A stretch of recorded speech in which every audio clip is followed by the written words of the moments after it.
She moved through Sacred Heart's ICU the way water finds cracks, careful, measured, impossible to stop. Laura Bennett's left leg favored a half step shorter than the right, a subtle shift that most people never noticed. The shrapnel lodged against her spine made certain angles difficult, certain reaches require compensation. She knew this. She'd rebuilt her entire life around working within the constraints of what her body could do without screaming. The fluorescent lights hummed overhead, that persistent electrical drone that never quite faded.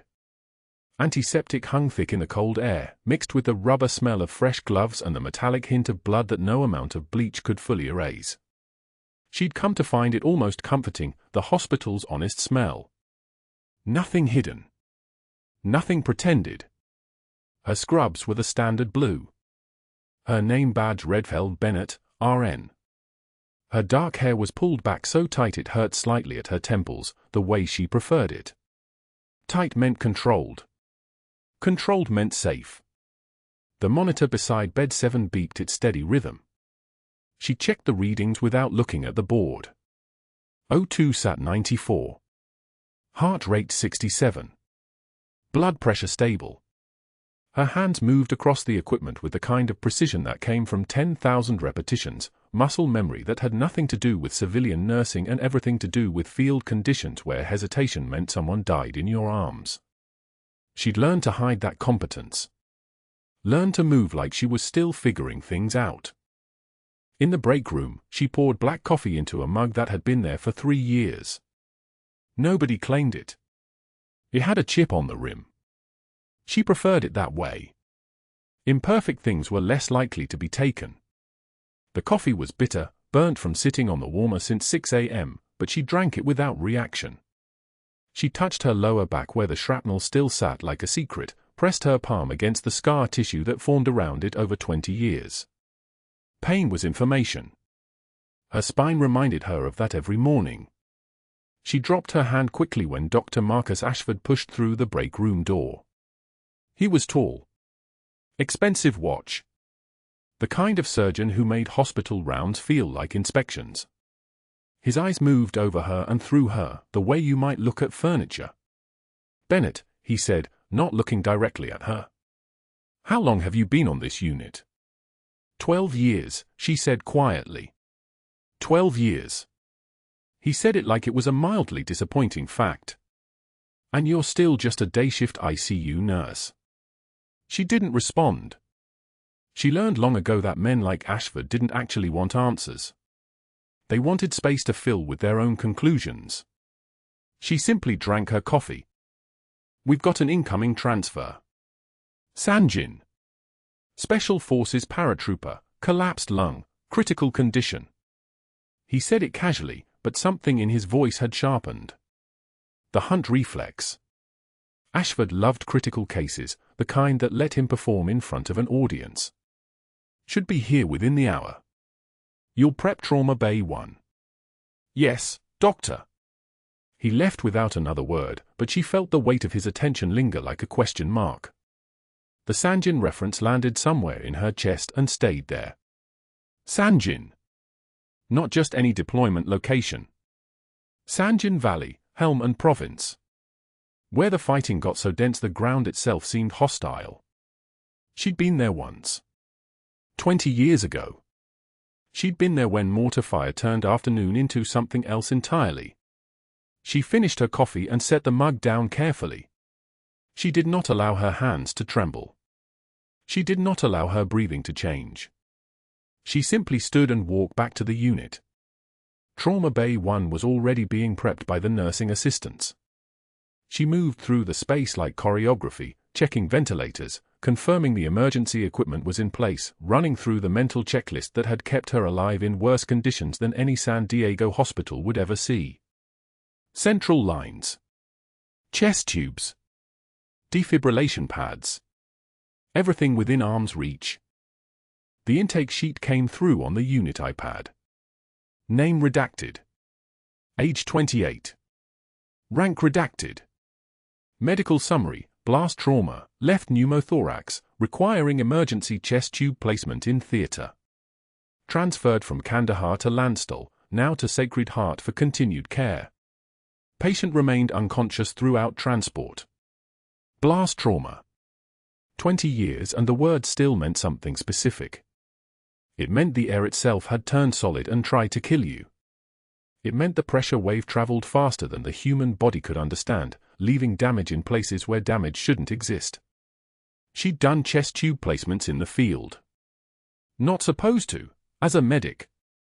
But when the surgeon wasn't there and the patient was drowning in his own blood, protocols became suggestions.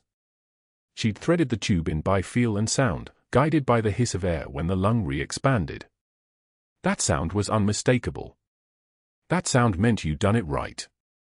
The ambulance arrived at 2:43 p.m. She heard the sirens first, the distant wail that grew louder, then the radio chatter as the paramedics called in their report. Penetrating trauma. Unconscious. Vital stable for now. ETA 5 minutes.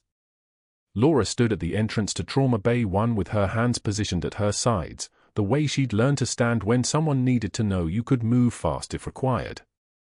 The paramedics wheeled the gurney through the automatic doors, their movements practiced and efficient.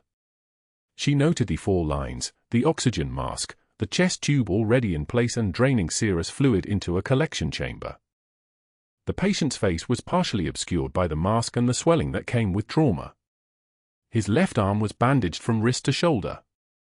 His chest bore the marks of emergency field medicine, evidence of where they'd cut, where they'd tried to save him while everything was falling apart around them. She watched the paramedics transfer him to the hospital bed with the kind of smooth coordination that came from having done it hundreds of times. She noted the vitals they called out. O2 sat 96 on supplemental oxygen. Heart rate elevated but steady. Blood pressure holding at 118/72. And then the paramedics turned away, and the mask came clear enough that she could see the patient's face.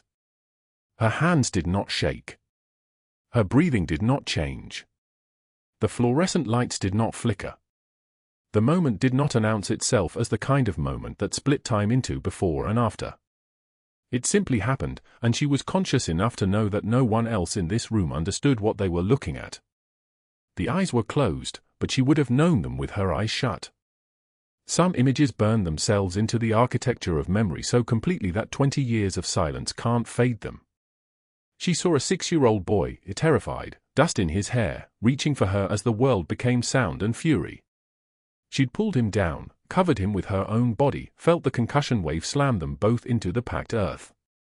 She'd held him there, whispering words she didn't know if he understood, feeling his ribs expand with breathing, trying to keep him alive while the alley became a war zone around them. His name had been Rashid then. Rashid Omodi, 6 years old, grandson of an elder who'd protected American soldiers with information and tea. She'd never forgotten the weight of him, the terror in his eyes, the way she'd made a silent promise while the mortars fell that if they lived through this, she'd find a way to get him out. Now he was 28, Special Forces, wearing an American uniform and flying paratrooper missions into the places where childhood terror becomes muscle memory and purpose. She stepped forward and checked his full line, her movements automatic. She adjusted the oxygen mask. She scanned the monitor readings and committed them to memory. Dr. Ashford would be here in 3 minutes. The resident would follow. Questions would be asked and answered. Procedures would be initiated. None of it mattered because she was looking at the ghost of a boy she'd thought about every single day for 20 years. She was so focused on his face that she almost missed Dr. Ashford's reflection in the darkened monitor screen. He was watching her. Not watching the patient. Watching her. His eyes had narrowed into something that looked like recognition, not of the patient, but of the way she was standing.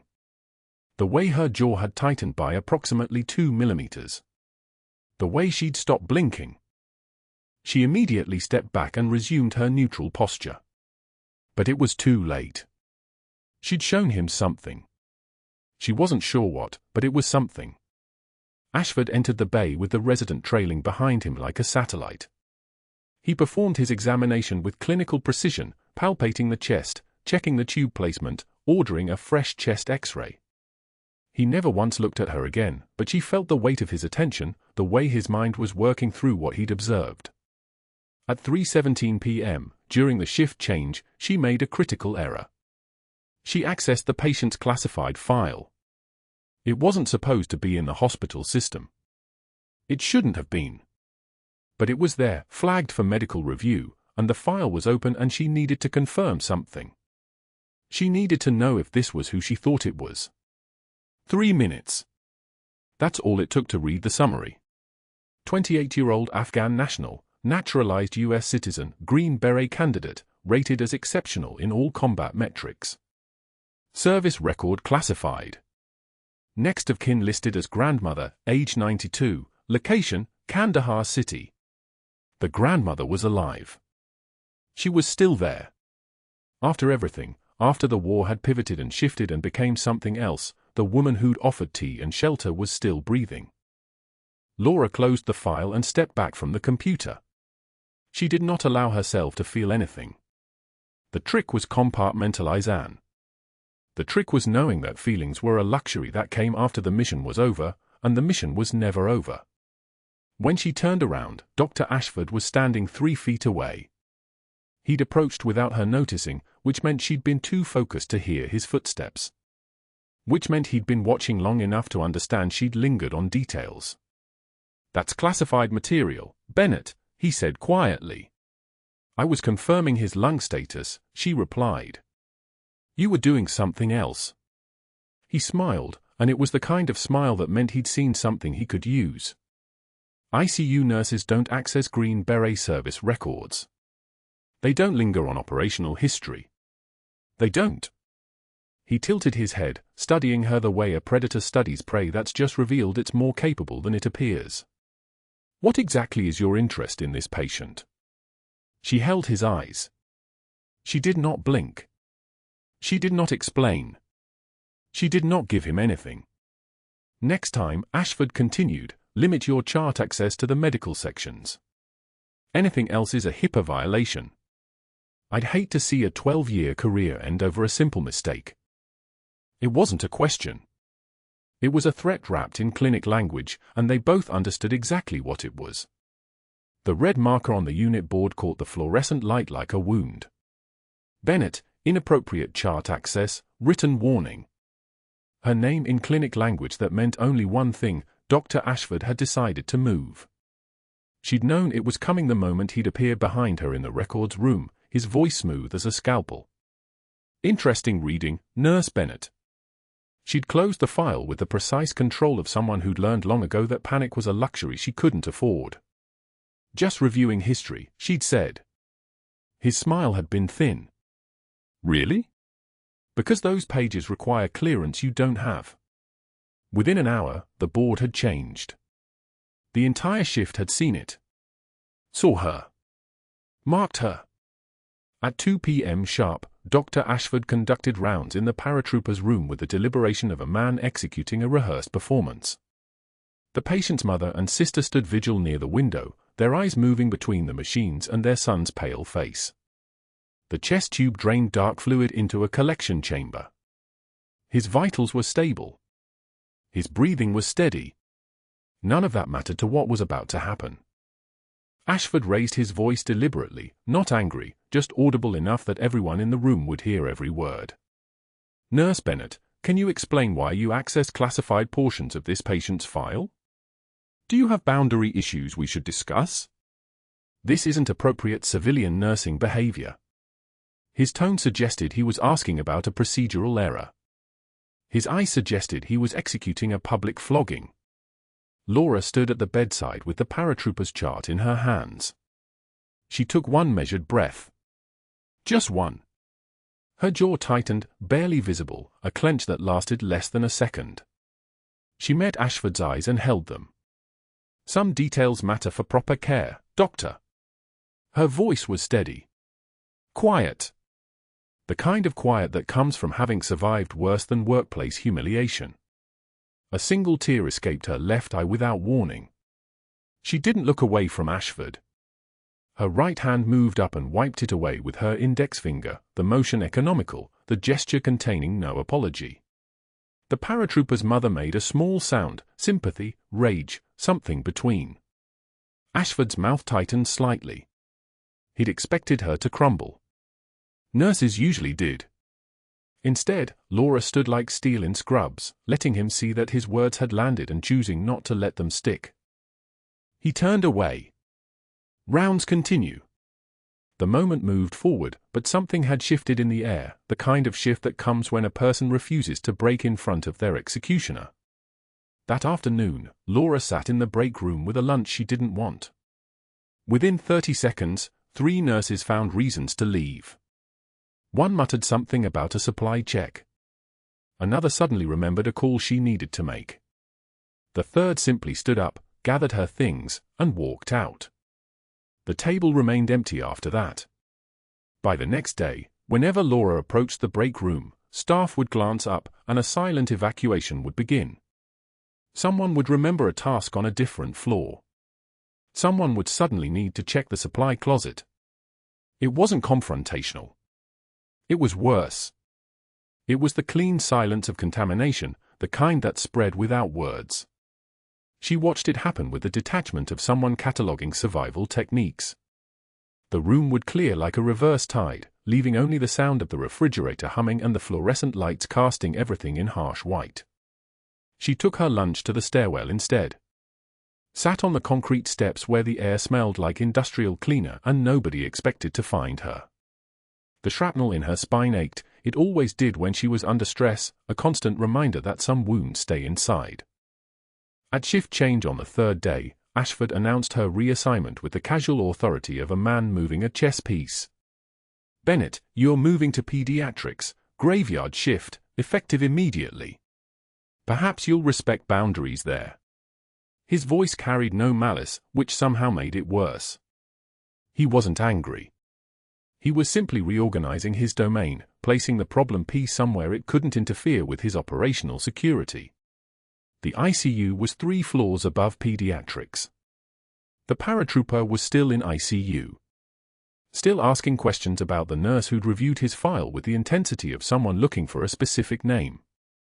Still reaching for something just beyond conscious memory. Laura's hands moved through the first pediatric shift like machines running on programming. Vitals on the 8-year-old with pneumonia. Medication verification for the 5-year-old with appendicitis recovery. Gentle repositioning of the infant with RSV, a touch precise and careful, the kind of touch that comes from hands that had held lives together in places where bullets came through walls. She checked sleeping children while the hospital moved on above her, the paratrooper on a different floor, in a different department, speaking a name that belonged to a different lifetime. At 11 p.m., her personal phone buzzed on silent. She ignored it. At 11:15, it buzzed again. She kept walking. The third buzz at 11:32 came with a message notification visible on the lock screen. The message was from an unknown number. One sentence, "The one who knew my real name." She deleted it without reading further. She was rebuilding. Her medical discharge was final. The shrapnel in her spine was surgically inoperable. Some things stayed buried. But that wasn't the worst part. At 11:41 p.m., the hospital changed shape. Trauma codes screamed through the building like sirens cutting through war zones. Laura heard the overhead page from the pediatric hallway, trauma activation, level 1 gunshot wound to chest, ETA 3 minutes. Then, 5 seconds later, surgical attending delayed, traffic incident, ETA 20 minutes. 20 minutes. The patient had maybe 5. She heard it. Everyone on the pediatric floor heard it. The attending emergency medicine physician was downstairs right now trying to keep a human body functional for the next 300 seconds while a surgeon fought San Diego traffic. She knew exactly what was happening in that trauma bay. The desperate compression. The monitors screaming. The sound of a code team moving like synchronized violence. She stood in the pediatric hallway with her hands gripping the nurse's station counter, her knuckles white. Protocol said she was in the wrong department. Scope of practice said this wasn't her responsibility. Dr. Ashford had made very clear that boundaries were her problem. Procedures existed for a reason. She closed her eyes. For just 1 second, she let herself see a 6-year-old boy screaming under mortar fire, the world exploding in fragments of concrete and heat. She felt her own body covering his, shielding him with the only weapon she had. She tasted copper and dust. Her feet moved before her brain could offer more reasons to obey rules that hadn't been designed for women like her. She reached the ER at something between a walk and a run, her limp almost invisible now, adrenaline overriding the chronic pain that lived in her lower vertebrae. The ER was controlled chaos. Beeping monitors. The sharp smell of antiseptic and blood. Voices calling vitals and orders in the precise language of emergency medicine. The attending physician looked up from the patient's open chest. Young. Competent. Terrified. We're losing him. BP 70 over 40 and dropping, O2 sat 68 and falling, we need that surgeon.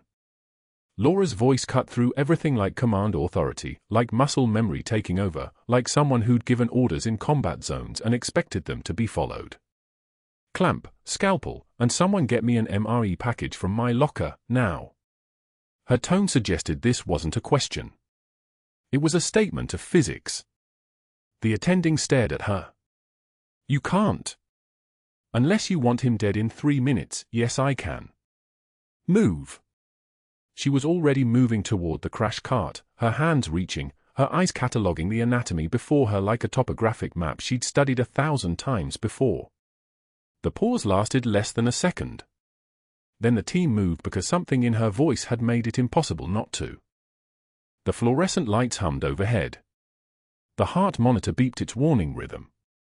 And in the space between heartbeats, Laura Bennett stopped being the wounded nurse that Dr. Ashford had exiled to pediatrics. She became someone else entirely. Something older. Something more dangerous. Something that recognized a soldier's body in crisis and refused to let it die. But the paratrooper, conscious now and checking out AMA from his ICU bed, had heard the code called. He'd heard the overhead page. And as he moved down the hallway in his hospital gown with the grace of someone trained to move through enemy territory, he saw her name on the trauma bay door before she closed it. And he remembered. 3 floors down, in a hallway painted the color of sedation, Laura moved between sleeping children like a ghost passing through rooms that weren't hers. Pediatrics. A punishment dressed in soft lights and cartoon murals. The night stretched ahead of her in 8-hour increments, each one a deliberate distance from the ICU where the paratrooper was still asking for her by a name nobody else knew he'd given her. A 4-year-old with pneumonia slept with her mouth open, oxygen cannula taped gently to her small face. Laura checked the saturation, 93%, stable, and moved to the next bed. The work was competent. Clinical. Required. Everything that had made her good at nursing in the regular rotation was somehow lesser here, smaller, like being asked to perform surgery with a plastic spoon. She didn't resent the children. She resented the exile itself. Her phone sat heavy in her scrub pocket. No messages. The hospital staff had perfected the art of silence. The break room had become a contamination zone the moment she sat down. Ashford had made certain of that. One word to the charge nurse about her boundary issues and suddenly nobody made eye contact during shift change. Just a nurse. Just the one who'd read classified files. Just the one who knew too much. At 2:48 a.m., the overhead system didn't announce a code. It screamed. Code blue. Trauma Bay 1. Multiple gunshot wounds. ETA 2 minutes.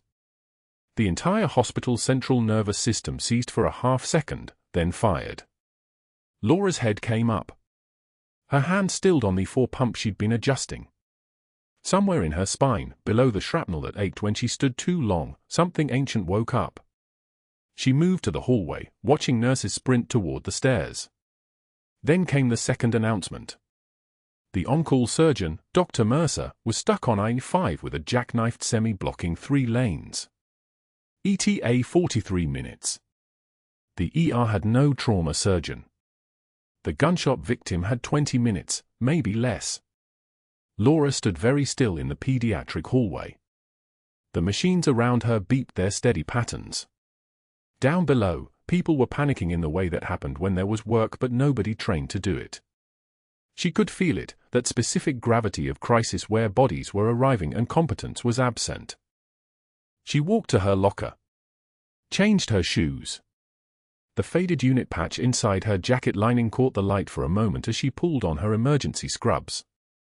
The patch was barely visible, Special Forces insignia embroidered on cloth that had seen dust storms worse than San Diego rain.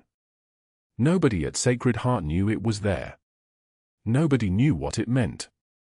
The ER was organized chaos when she arrived.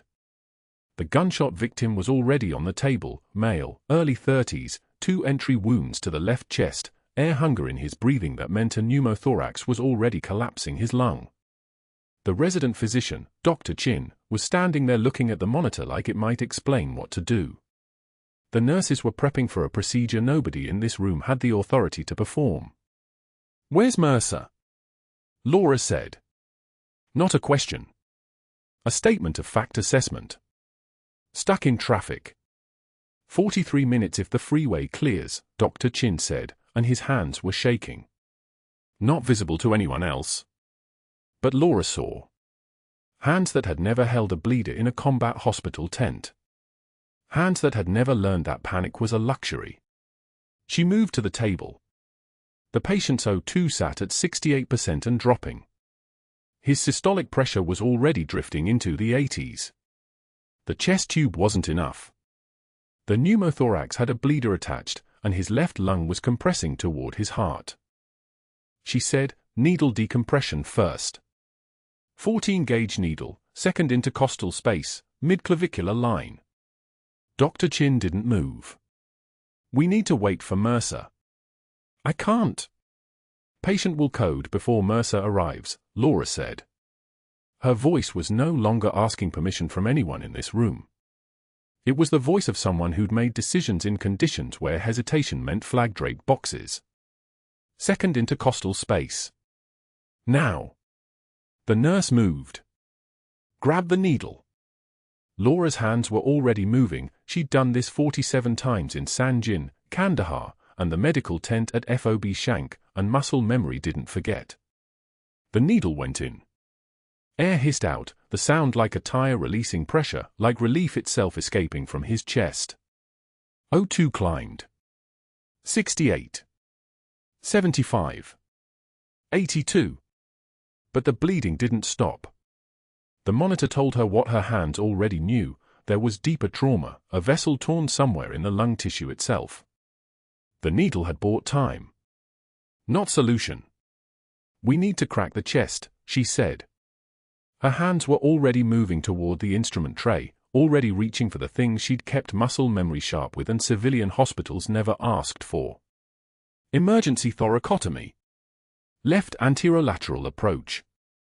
"You're a nurse," Dr. Chin said. Not as an insult. As a statement of hospital reality. Nurses didn't open chests. Nurses assisted while surgeons made the incisions. "Surgeon is 43 minutes away," Laura said. "Patient codes in 15. You can either step in and learn or step back." She didn't wait for him to decide. She'd learned a long time ago that permission was a luxury that got people killed. Her hands moved with the authority of someone who'd operated in conditions where the only sterilization available was sand in a dust storm and the only anesthesia was the patient already losing consciousness. She made the incision, left anterolateral thoracotomy, through the fourth intercostal space, her blade steady as a laser. The nurses moved to her orders without hesitation. There was something in her voice that bypassed every hospital hierarchy, every credential question. She'd seen this in herself before, in other trauma medics, the kind of authority that came from having been trusted with lives in places where the alternative to correct decisions was flag-draped boxes shipped home. Suction. Keep it clear. Clamps, there and there. "I need the level 1 infuser running wide open," she said, and moved through the anatomy like someone who'd been inside human bodies in conditions far worse than this sterile room. Her fingers found the bleeder, pulmonary artery laceration, about 2 centimeters. Call out vitals every 15 seconds. The ER tech called them like she was fighting the numbers themselves. O2 sat at 88. Blood pressure climbing back up into the 90s. Sinus rhythm holding. Laura's phone buzzed in her pocket. She ignored it. The MRE package had been in her locker for 7 years, part of muscle memory from the field, vacuum-sealed, waterproof, emergency medical supply that became a chest seal when you needed it to be. The nurse had already sprinted to grab it. Laura tore open the packaging with her teeth while keeping her hand sterile, fashioned the seal with movements learned in a combat hospital tent where supplies arrived when they arrived or not at all. The bleeding stopped. The monitors steadied. The patient's lung expanded as his own heart had room to work again. O2 sat at 94%. Stable. Holding. The room had gone silent except for the ventilator and the steady beep of the cardiac monitor. Laura stepped back from the table. Her hands were steady. They'd always been steady in the moments that mattered. "Call Mercer back. Tell him we've stabilized and we're heading to OR," she said. "He can follow up surgical repair when he gets here." Dr. Chin's mouth was open like a question he couldn't form. It was the night nurse, Maria, who moved first. "Yes, Major," she said. Just like that. Like something in Laura's voice and hands and the way she'd just held a life together in the aftermath of violence had announced her rank without any introduction. But that wasn't the worst part for Dr. Ashford.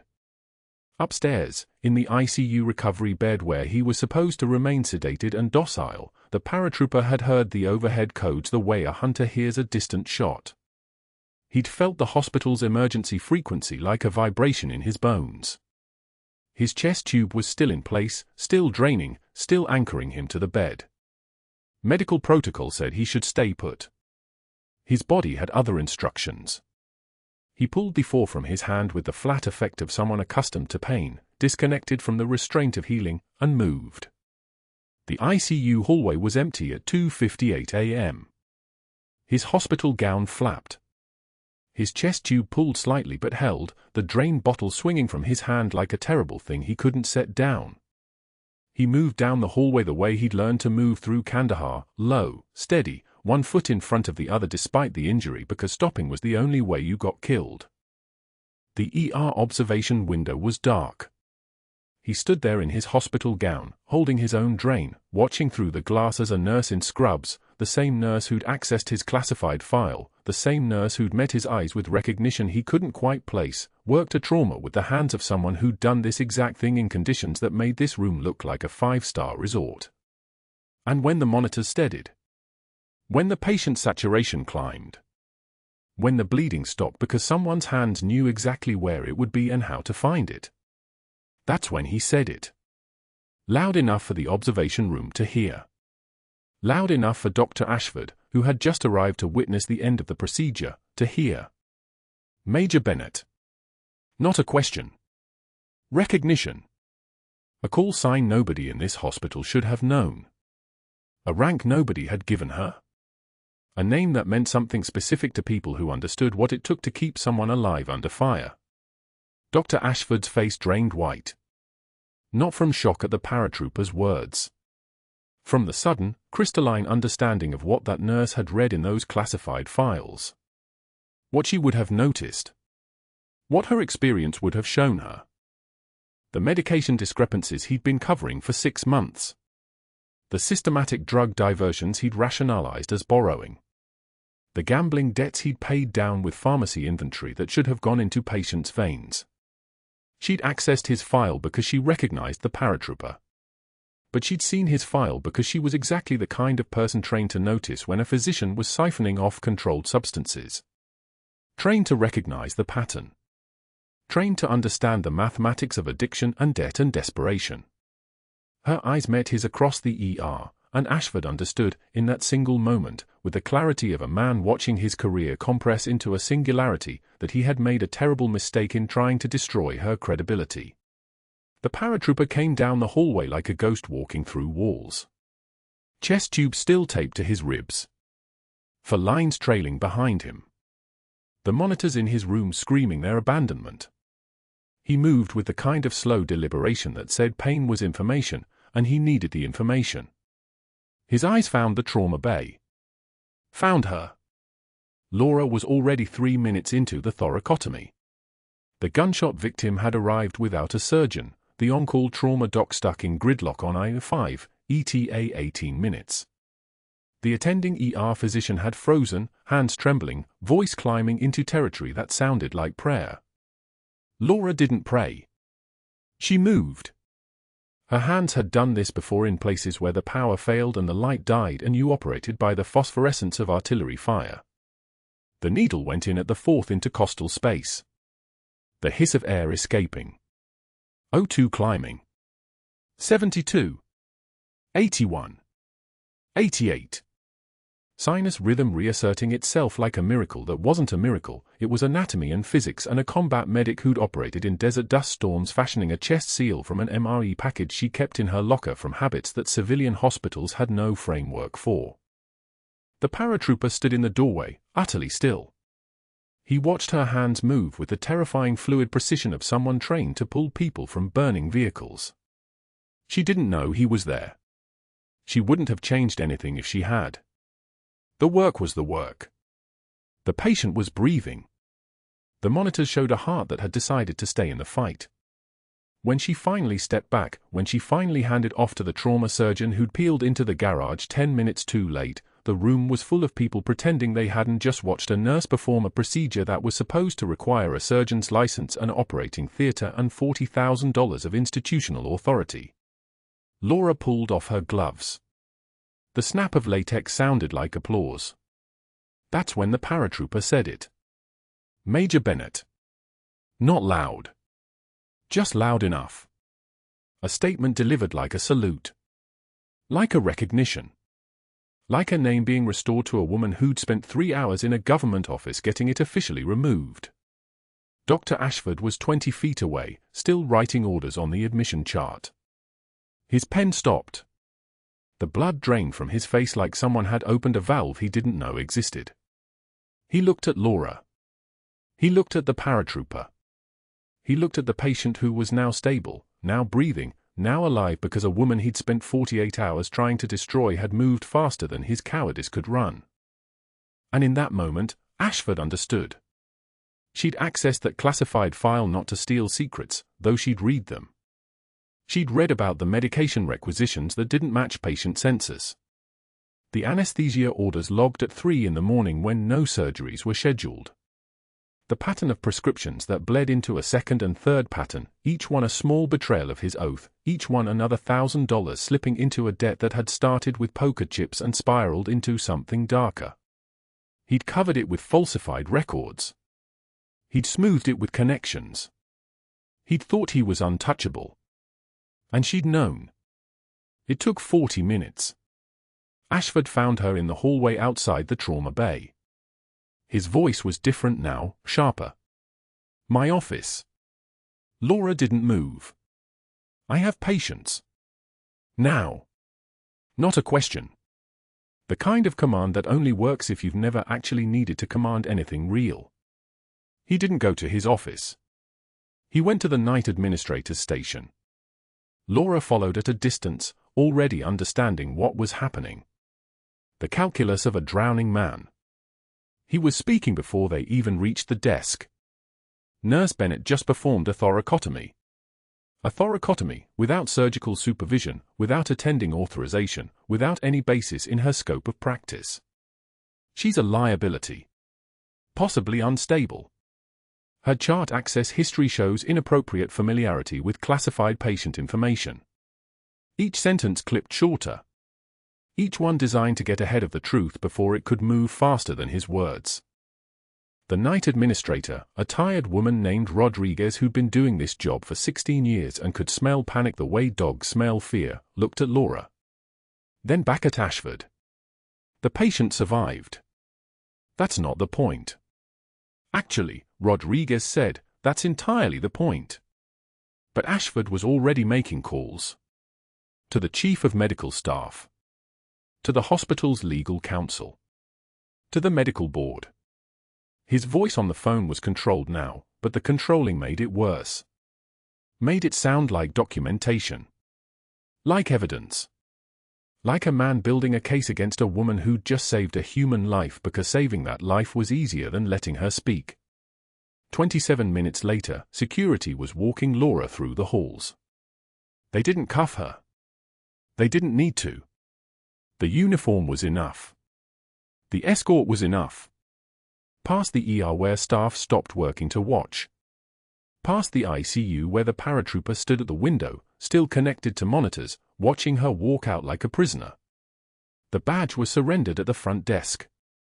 The magnetic strip scanned one last time. Access denied. No longer authorized. The parking garage was empty at 2:22 a.m. Laura sat in her car, engine off, the silence like a wall she couldn't break through. Her head pressed against the steering wheel. 20 years of silence. 20 years of rebuilding a life in increments. Of choosing nursing because it was helping without explaining why you could help. Without revealing that the steadiness in her hands came from 1,000 hours she couldn't name to people who wouldn't understand. Without telling them that when she looked at a trauma patient, she saw a person she'd failed or a person she'd saved or a person she'd held as they bled into the dirt. Her phone buzzed. Termination paperwork. Effective immediately. Investigation pending. Practicing beyond scope of practice. Insubordination. Boundary violations. The language of institutional violence. The paper cuts that killed slowly. She didn't cry. She'd been trained better than that. She sat in the dark with the steering wheel against her ribs and understood that some wars don't end, they just relocate. They change uniforms. They hide behind policies and procedure. But that wasn't the worst part. The worst part was the knock on the window. Her teenage son found her there an hour later, clutching the shadow box she'd forbidden him to touch, the one buried in the back of her locker, behind the spare scrubs and the worn copy of Field Manual the 25th of April, 11 that she thought no one knew about. He sat down beside her without speaking, just held out his hand. Inside the box, medals arranged in careful rows. Bronze Star. Silver Star. 2 purple hearts.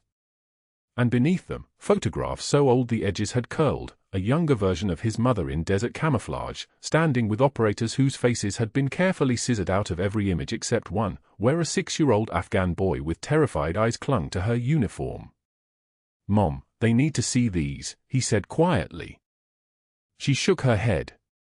The engine was still off. The parking garage smelled like oil and concrete and the particular emptiness of a place where no one came at this hour. 3:47 a.m. The termination papers sat on the passenger seat, already printed, already final. "They need to know who you are," her son continued, and something in his voice, the same authority she'd taught him without meaning to, made her look at him. He was 17. He was holding history that she'd buried so deep she'd almost convinced herself it didn't exist. "I'm going back in. I'm going to the administrators' meeting. And you're going to let me show them." She didn't move. Didn't argue. Just gripped the steering wheel as he walked back toward the entrance, the shadow box tucked under his arm like a weapon, like evidence, like the truth she'd been too tired to defend.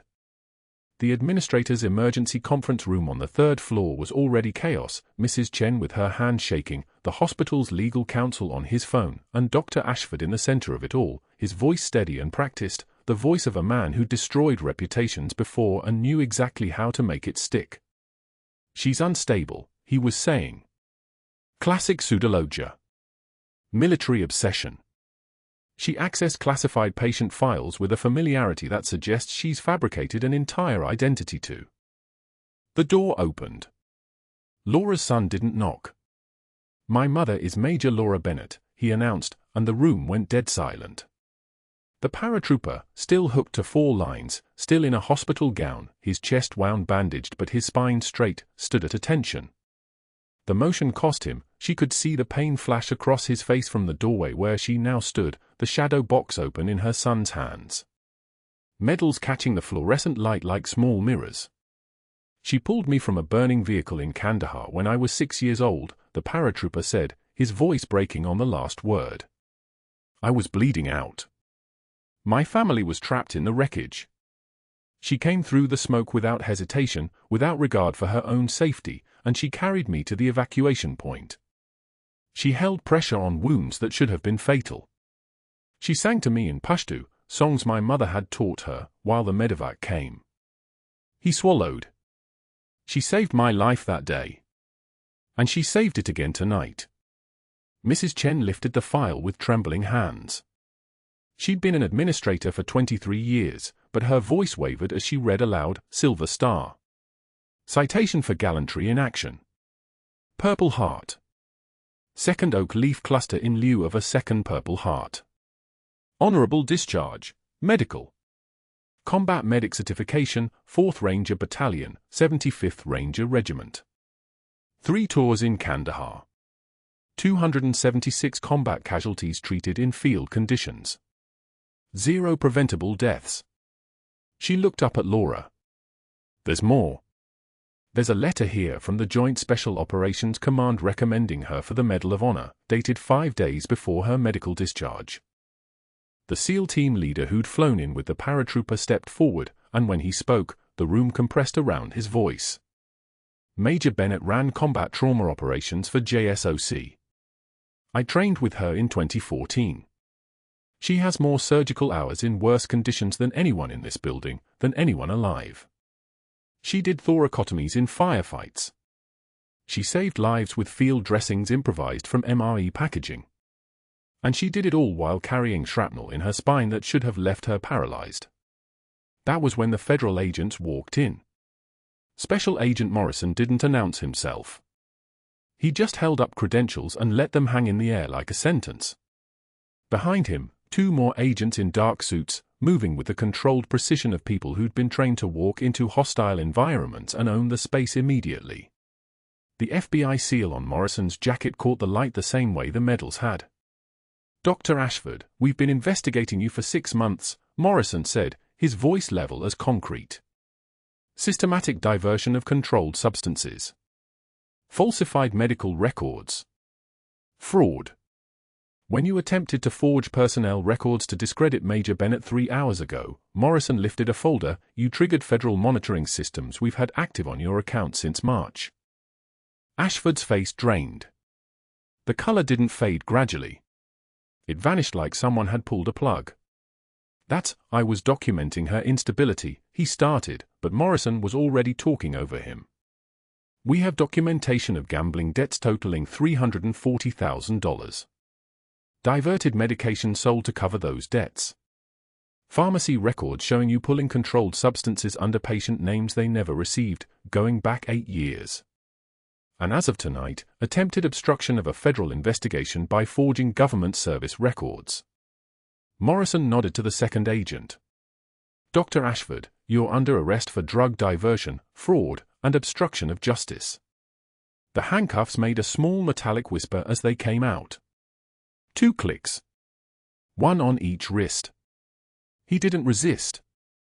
Just stood there while the agents read him his rights, while nurses crowded into the hallway to watch, while the same people who'd treated Laura like contamination now stood in stunned silence as the man they trusted was led past the unit board where her name appeared in red marker next to inappropriate chart access, past the ER where she'd saved a life, past the ICU where his medication discrepancies had finally caught up with him in the form of federal indictments and handcuffs, and the end of everything he'd built on the backs of people too afraid or too powerless to speak. The paratrooper didn't move as Ashford passed. Just kept standing at attention, his hand raised in a salute so precise it looked like a knife being drawn. Mrs. Chen turned to Laura's son, still holding the open shadow box. Where is your mother? The parking garage, he said. Morrison spoke quietly, almost like an aside. We need Major Bennett's statement, but first, she should know that her accessing those classified files wasn't inappropriate. It was the opposite. The medication discrepancies she noticed 3 months ago? That triggered our investigation. Her instincts, her attention to detail, those things saved more than 1 life tonight. The SEAL team leader added something else, something that made Mrs. Chen's hand go to her mouth. And there's something else she needs to know. The Secretary of Defense has been trying to reach her for 3 hours. 6 months later, the parking garage was someone else's problem. Laura Bennett ran Sacred Heart's emergency department now, her office on the 4th floor overlooking San Diego, the city spreading out beneath her in lights and motion and the particular hum of a place where people fought to stay alive. On her wall hung both her major's oak leaves, framed now, no longer hidden, and that faded unit patch sewn from the jacket lining, displayed side by side in a frame of dark wood.